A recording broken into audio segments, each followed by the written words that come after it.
नमस्कार दोस्तों, स्वागत है आपका आपके अपने YouTube चैनल मनप स्टोरीज पर। दोस्तों, आजकल लोग थोड़ा सा ओहदा क्या पा लेते हैं, अपने माँ बाप को भूल जाते हैं या उनको अपने माँ बाप से शर्म आने लगती है। इसी प्रकार की कहानी है ये। चलिए इस कहानी को शुरू करते हैं। मेरे मित्र शेखर की बेटी की शादी थी। उसने मुझे एक दिन पहले आने का आग्रह किया था, मगर कुछ विशेष कारणवश मैं नहीं गया। फिर भी मैं शादी वाले दिन दोपहर से पहले ही पहुंच गया था। मुझे देखकर वो बहुत खुश भी हुआ और थोड़ा सा नाराज भी। उसे नाराजगी इस बात की थी कि मुझे कल बुलाया था तो मैं कल क्यों नहीं आया। हाँ, उससे नाराज होने का पूरा हक था, क्योंकि वो मेरे बचपन का दोस्त था। जन्म से लेकर के कॉलेज तक हम साथ साथ पढ़े, बढ़े और फिर काम की खोज में अपने अपने रास्ते पर निकल गए थे। जब मैं वहां गया तो देखा शेखर ने काफी बड़ा घर बनवा लिया था। क्योंकि हम बचपन से घर आते जाते थे, सो मैं उसके घर कभी भी कहीं भी आ जा सकता था। इसलिए मैं अंदर चला गया और मेरी नजरें अपने जान पहचान वालों को ढूंढने लगी। मैंने देखा कि शेखर की माँ जी और दोनों भाई कहीं भी नजर नहीं आ रहे। फिर सोचा भाई तो कहीं ना कहीं किसी काम में उलझ गए होंगे, मगर माँ जी को तो यही होना चाहिए था। मैंने किसी से पूछा भी कि नेहा की दादी कहाँ है, कहीं दिखाई नहीं दे रही। उसका जवाब दिया कि साहब मैं तो काम करने वाला हूँ, मुझे कुछ भी पता नहीं है। मैं तुरंत शेखर के पास पहुंचा और पूछा, यार माँ और भाई लोग नहीं दिख रहे, कहाँ है वो सब। तब वो बोला, यार बुरा मत मानना, मैंने घर से किसी को भी नहीं बुलाया। उसकी इस बात को सुनकर मैं सन्न रह गया। मुंह से सिर्फ इतना निकला, क्यों भाई तूने ऐसा क्यों किया। तब शेखर बोला, यार मैं जिस घर में नेहा की शादी कर रहा हूँ वो बहुत ही मॉडर्न लोग हैं। लड़का भी बड़ा सरकारी अफसर है और उसका बाप काफी ऊंचे ओहदे से रिटायर्ड है। यार मैं नहीं चाहता था कि मेरी तरफ से कुछ भी ऐसा प्रस्तुत किया जाए जो लड़के या लड़के वालों को बुरा लगे। यार तुम तो जानते ही हो कि भाई लोगों का रहन सहन, क्रियाकलाप, बोलचाल कैसी है। भाई होने के नाते मुझे उन लोगों को आगे आगे रखने की भी व्यवस्था रहती। अतः मैंने यही उचित समझा कि उनको बुलाया ही न जाए। मेरे मुंह से निकला, बहुत खूब, क्या बात सोची है, वाह, तुम्हारी तो जितनी भी तारीफ करूं कम है। मुझे फक्र है कि तुम्हारे जैसा महापुरुष मेरे बचपन का दोस्त है।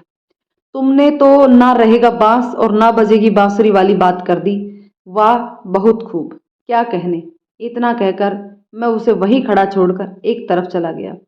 वो मुझे बुलाता रहा, मगर मैं आगे चलकर उसकी आंखों से ओझल हो गया और एक चाय की दुकान के बाहर बेंच पर जाकर बैठ गया। तब मुझे याद आया कि जब शेखर 5-6 साल का था तभी उसके पिताजी की मृत्यु हो गई थी। बड़े भाई तब मात्र 15-16 साल के थे। इतनी कम उम्र में ही उनके कंधों पर घर बार का पूरा बोझ आ गया था। हाई स्कूल के बाद मजबूरन उन्हें पढ़ाई छोड़नी पड़ी। उसने 2 साल उनसे 2 साल छोटा उनका दूसरा भाई, मगर शेखर और बड़े भाई के बीच में कई सालों का अंतर था। उन्होंने भरसक प्रयास किया था कि मंजिला अपनी पढ़ाई पूरी करे, लेकिन भाई के हालात देखकर उसे भी पढ़ाई छोड़ दी। भाई के साथ ही खेती बाड़ी में हाथ बटाने लगा। शेखर भी स्कूल जाने लगा था। अब दोनों भाइयों का केवल एक ही लक्ष्य था कि शेखर ठीक से पढ़ सके। वो खुद चाहे अच्छे कपड़े पहने या ना पहने, मगर वो शेखर को अच्छे अच्छे कपड़े पहनाते, अच्छे से अच्छे जूते दिलवाते, उसे हमेशा टिप टॉप बनाए रखते।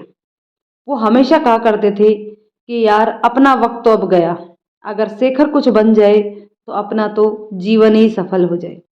अब तो सारी आशाएं, सारी आकांक्षाएं शेखर पर ही आकर टिक गई थी। वो कहते थे कि मैं नहीं चाहता कि आगे चलकर शेखर ये कहे कि पिताजी के न रहने पर भाइयों ने मुझे बेसहारा छोड़ दिया। बड़े भाई ने बहुत कहने पर भी अपनी शादी नहीं की। उनके अनुसार जब अपनी संतान आ जाती है तो मनुष्य का मूल परिवार के प्रति उसका कर्तव्य स्थिर पड़ जाता है।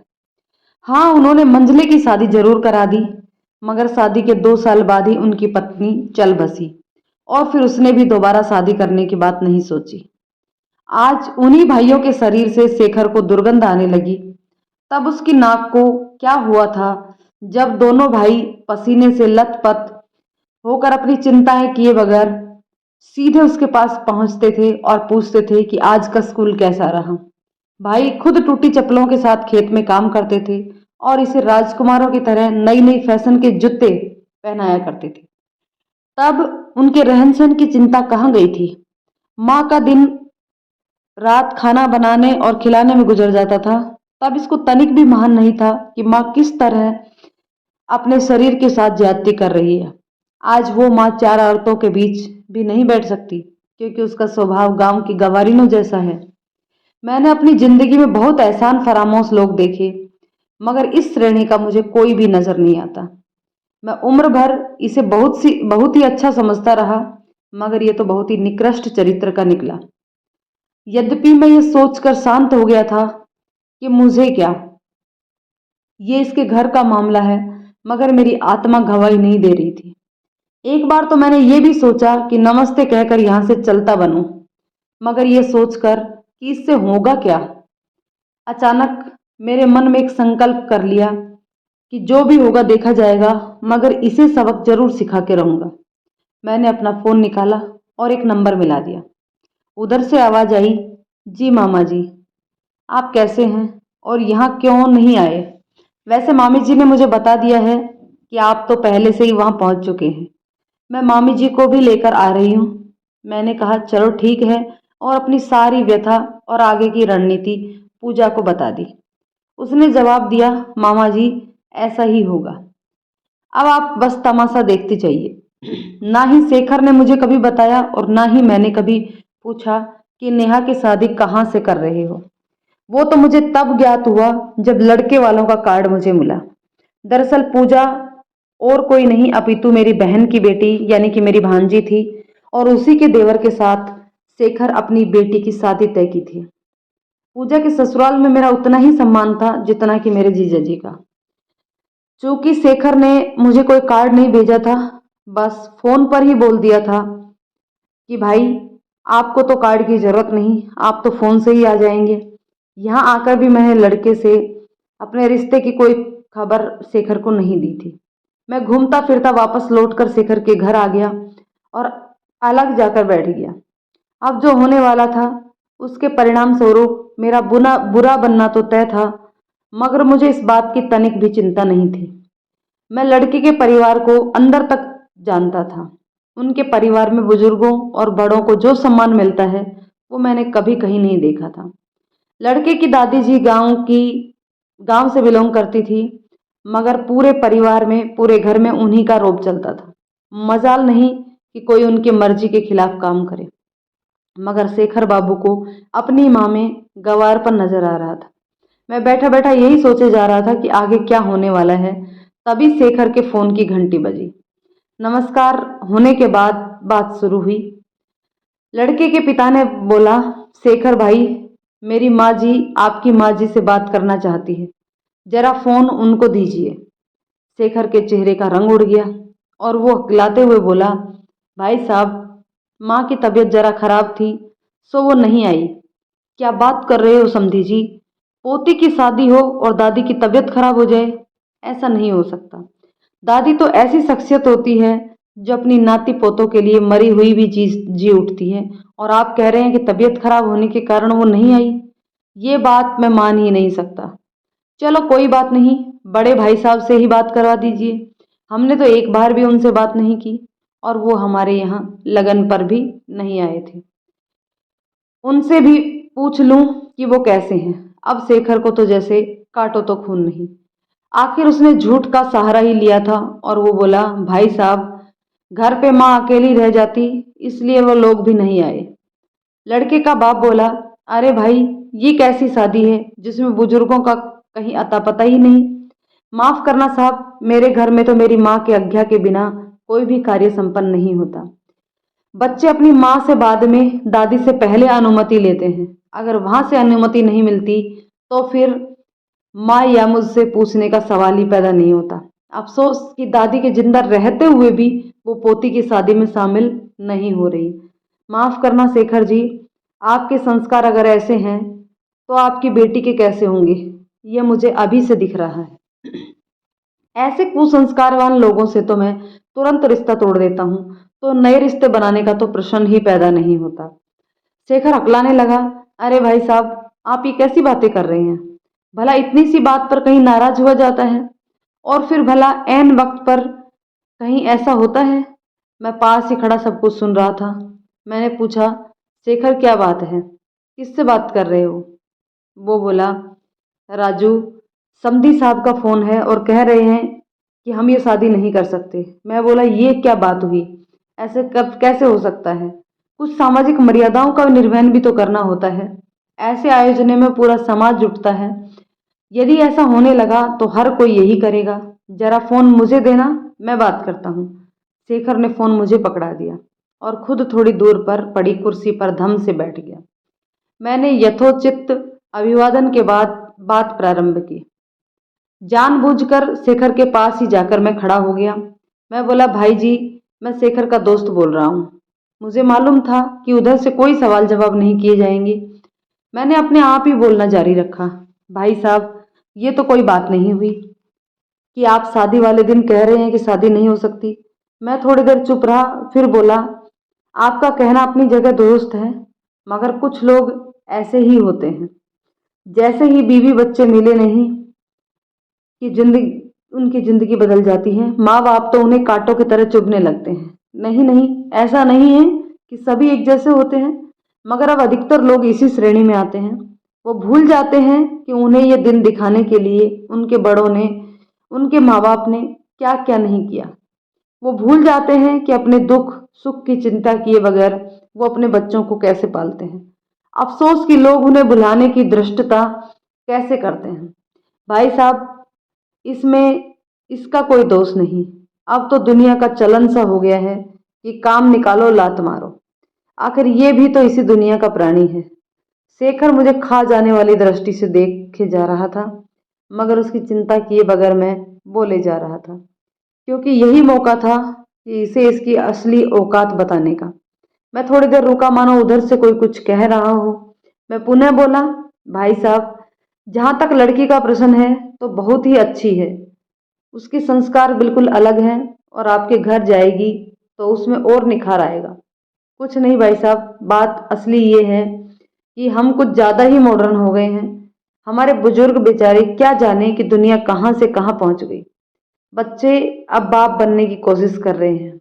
मैंने थोड़ा रुक कर बोला, जी हाँ, आप बिल्कुल ठीक कह रहे हैं कि हमें किसी भी हालत में नहीं भुलाना चाहिए कि जड़ के बिना शाखें जीवित नहीं रह सकती, भले ही मौसम कोई भी क्यों ना हो। भाई साहब, मैं शेखर की तरफ से आपसे और माँ जी से माफ़ी मांगता हूँ। जी जी, आप चिंता ना करें, हम अभी किसी को भेजकर उन्हें बुलवाए लेते हैं। आपका बहुत बहुत शुक्रिया, कहकर मैंने फोन काट दिया। शेखर मुझे प्रश्नवाचक दृष्टि से देखे जा रहा था। मैं बोला, भाई शेखर, वो लोग बुजुर्गों की अनदेखी बर्दाश्त नहीं कर सकते। आप तुरंत व्यवस्था करो कि बारात आने तक आपके भाई और माँ यहाँ जरूर पहुंच जाएं। इसका उनका साफ कहना है कि बुजुर्ग कैसे दिखते हैं, उनका व्यवहार कैसा है, कोई मायने नहीं रखता, क्योंकि उनके हर रंग में, हर रूप में सिर्फ दुआएं और ममता टपकती है। उनके आशीर्वाद के बगैर कम से कम मेरा कोई भी काम नहीं हो सकता। भाई वो लड़के वाले हैं, उनकी बात से तो इत्तेफाक रखना ही पड़ेगा। शेखर चिंता में पड़ गया। मैं बोला, शेखर, तुम्हारा तो यहाँ से हिलना उचित नहीं होगा, क्योंकि दुनिया भर के काम तुम्हें ही देखने हैं। किसी और को भेजना ही ठीक रहेगा। उसने थोड़ी देर सोचा और बोला, राजू भाई, हालत कुछ इस कदर बिगड़ गए हैं कि अब अगर मैं भी जाता हूँ तब भी वो नहीं आएंगे। सिर्फ एक ही आदमी ऐसा है जो उन्हें ला सकता है, और वो तुम हो यार। अब मैं काम तुम्हें ही सौंपता हूँ। मैं बोला, ठीक है, अपनी तरफ से उन्हें पटाने की भरसक कोशिश करूंगा, मगर एक बात कहना चाहता हूँ कि मैं तुम्हें बचपन से जानता हूँ और ये भी जानता हूँ ये निर्णय तुम्हारा नहीं रहा होगा। कृपा करके जिसने भी तुम्हें ये मूर्खतापूर्ण सुझाव दिया हो उससे कहना कि कभी कभी उलूल जुलूल सुझाव भी बहुत भारी पड़ जाते हैं। तुम समझ गए ना मैं क्या कहना चाहता हूँ? शेखर बोला, राजू, मैं तुम्हारी बात अच्छी तरह से समझ रहा हूँ। मैं बोला, ठीक है, तुम चिंता मत करो, बारात आने से पूर्व ही मैं आ जाऊंगा। तुम इधर का काम देखो, उधर को मैं संभालता हूँ। अच्छा, अब मैं निकलता हूँ, कहकर मैंने अपनी गाड़ी अपने गांव की तरफ दौड़ा दी। मैं ये सोचते हुए अपने घर की तरफ दौड़े जा रहा था कि शेखर की माँ और भाइयों को कैसे पटाऊंगा। ये ठीक नहीं रहेगा कि शेखर की गलती बताकर परिवार में विघटन पैदा कर दूं। फिर कैसे मनाऊंगा उनको। न जाने कितने डायलॉग मैंने तैयार किए और रिजेक्ट कर दिए। अंत में मैंने तय किया कि सारी गड़बड़ी का भार मुझे अपने सिर पर ही लेना होगा। माँ और भाई लोग मुझे देखकर आश्चर्यचकित रह गए। वो बोले, राजू, तुम्हें तो नेहा की शादी में होना चाहिए था, तुम इधर कैसे? भैया, सारा गुड़ गोबर तो मैंने किया है, तो परिणाम भी मुझे ही भुगतना पड़ेगा। भाई बोले, क्या मतलब? क्या बताऊं भैया, सब गड़बड़ हो गया। क्या हुआ? भाई शेखर ने मुझे बोला था कि भाई तुम्हें छुट्टी लेकर 3 दिन पहले आना है और तुम्हें ही भाइयों और माँ को लेके आना है, मगर क्या करता, छुट्टी ही नहीं मिली। सो आज उसके पास पहुंचा तो वो बेहद नाराज हो गया। वो बोला, तुम्हें आने की क्या जरूरत थी? तुम समझते हो कि तुम्हारे बिना शादी नहीं होगी? मैं बोला, माफ कर दे यार, नौकरी में इतनी मनमानी नहीं चलती। फिर वो बोला, मैं तेरे भरोसे था कि तू माँ और भाई को लेकर के आएगा, मगर मैं उनसे कहता तो वो आने की खुद व्यवस्था कर लेते, मगर तेरे चक्कर में सब बेकार हो गया। भैया और माँ सोच रहे होंगे कि मैंने खबर तक नहीं की, जबकि सारा दोष तेरा है। तू 2 दिन पहले आने की जगह आज आया, और वो भी भाई और माँ को लाए बगैर। उसने मुझे बहुत गालियां दी। मैं बोला, माफ कर दे भाई, अपना काम मैं आज कर देता हूँ, और बिना वहां रुके सीधे आपके पास आ गया। आप लोग जल्दी तैयार हो जाओ, देर पहुंचा तो वो मुझे खा ही जाएगा। मेरी झूठी कहानी का उन पर काफी असर नजर आ रहा था। वो बोले, बेटा, हम तो तैयार थे, मगर अफसोस कि न शेखर आया और न ही कोई खबर ही दी। मैं कह तो रहा हूं कि सब कुछ मेरी वजह से हुआ है। आपको विश्वास नहीं होगा कि अगर मैं और लेट हो गया होता तो सारा तामझाम छोड़कर वो इधर ही आने वाला था। उसने गुस्से में मुझसे कहा, औरों की तरह तू भी मजे ले, मैं खुद जाता हूँ। भाड़ में जाए व्यवस्था, जो होगा देखा जाएगा। मैंने काफी अनुनय विनय की, तब जाकर वो माना। मेरे इस झूठे वर्णन से माँ काफी प्रफुल्लित हुई और सभी को आदेश दिया, जल्दी तैयार हो जाओ, कहीं देर ना हो जाए। बेचारा शेखर अकेला पड़ गया होगा। मैं सोच रहा था कि हे प्रभु, तूने माँ को इतना सच्चा और कोमल क्यों बनाया? जरा से अपनत्व भरे शब्द सुनकर वो विहल हो जाती हैं। ये अच्छी बात है कि हमारी टेलीफोनिक वार्ता अकेले में हुई थी, अतः किसी को कानो कान खबर नहीं हुई। कितना बड़ा तूफान आने से पूर्व ही टल गया था। कुल मिलाकर मैं संतुष्ट था कि माँ और भाई को असलियत का भान होने का भी प्रश्न ही पैदा नहीं होता। जैसे कि मैंने वादा किया था, मैं भाई और माँ को लेकर बारात पहुंचने से पहले ही वहां पहुंच गया था। मेरा कर्तव्य पूरा हो गया था। लोग बारात की प्रतीक्षा कर रहे थे, मगर मैं एक सोफे पर लेटकर आराम करने लगा। तभी शेखर आया और बोला, उठो और मेरे साथ चलो। मजबूरन मैं उसके साथ चल दिया। मैंने पूछा, बताओ मुझे क्या करना है? शेखर बोला, भाई, बारात जनवासे में पहुंच चुकी है, मेरे साथ तुम्हें वहां चल तक भी चलना है।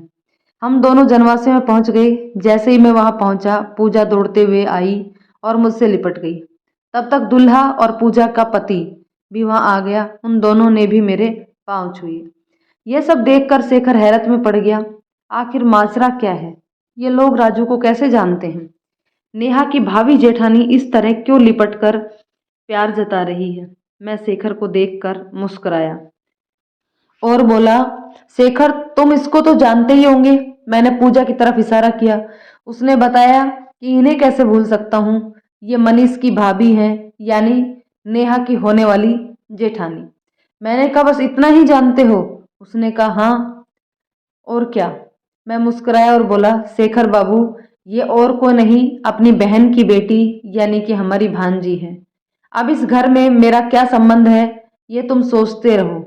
मुझे तो पता ही न चलता अगर इनका कार्ड मेरे पास न आया होता। खैर, ये तो एक सरप्राइज था जो तुझे अब पता चला। फिर मैं उधर मुखातिब होकर बोला, चलो आप लोग जल्दी जल्दी तैयार हो जाओ, हम भी उधर का काम देखते हैं। मैं अपनी पत्नी को साथ लेकर शेखर के साथ घर की तरफ चल दिया। शेखर पहले तो थोड़ी देर चुप रहा, मगर जब उससे रुका नहीं गया तो बोला, यार, तूने बताया ही नहीं कि तेरा इन लोगों के साथ पुराना रिश्ता है। मैं भी चिढ़कर बोला, तुझे जरूरत ही नहीं थी। तो क्या बताता शेखर, पिछले 10 सालों से इस घर को जानता हूँ। इस घर के संस्कार कैसे हैं, लोगों के व्यवहार कैसे हैं, मैं सब जानता हूँ।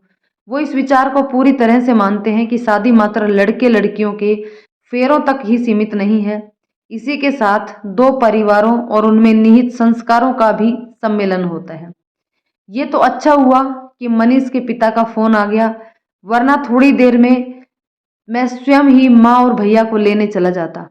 मगर तेरी ये मूर्खता मुझे जीवन भर याद रहेगी। दोस्तों, ये कहानी आपको कैसी लगी कमेंट करके बताइएगा। दोस्तों, क्या राय है आपकी इस कहानी के बारे में?